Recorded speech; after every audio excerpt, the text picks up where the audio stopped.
something that's important that we forget, E equals mc squared, right? Everything's energy. Matter is energy.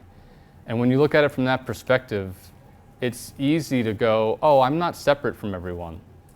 And that is incredibly liberating for us to see different perspectives. You may not agree with somebody else, but hey, they're the same exact vibration that I am. We're just different points of attention. And what that means is everyone sees in a slightly different way, from a slightly different space. It doesn't mean that they're wrong. Pointing the finger and saying, you're wrong and I'm right, that I've seen that many, many times, and it goes nowhere. All it does is it holds you back, and we're not about holding ourselves back. Spiritually seeking is about freeing ourselves to be open to everything that's possible. I want to share this idea of perspective for a second. I honestly think that this simple idea that I'm about to show you literally can solve the entire world's problems. Maybe a little bit forward thinking, but I honestly think it does. So, okay, here's the idea of just a band, and it's stretchy and it can vibrate if you hit it a certain way. And it's circular, so it's one. It's all one thing. And it can turn in on itself and it can turn out on itself. And surprisingly, this object is a really good representation of what we all are, of what consciousness is. All right? Now, the idea is seeing from a certain perspective. Right now, this is spinning, right? Everyone sees this spinning. Now, is it clockwise or counterclockwise? Counterclockwise. Now watch, I can't have you all go underneath this right now, but imagine shifting perspective where I move this up or you guys wind up going underneath it. It's still spinning in the same direction, but how does it appear to you now? Right, it's clockwise.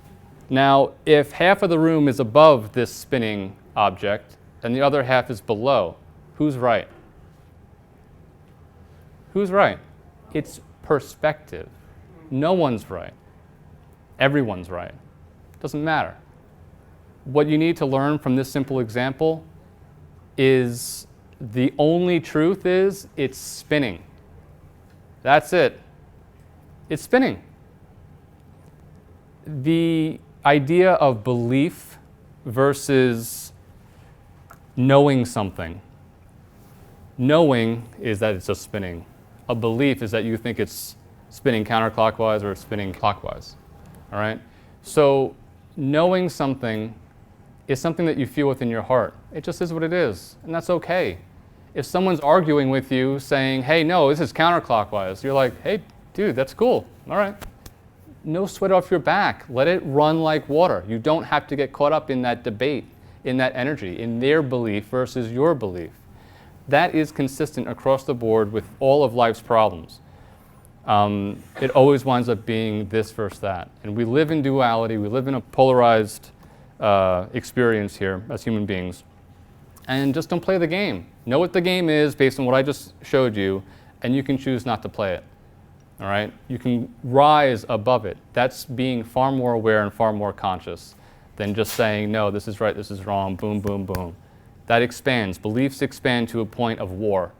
It's step by step, and it's a big progression, but difference in beliefs winds up going to war. And we are far too evolved for that. War is so antiquated, it's so ridiculous.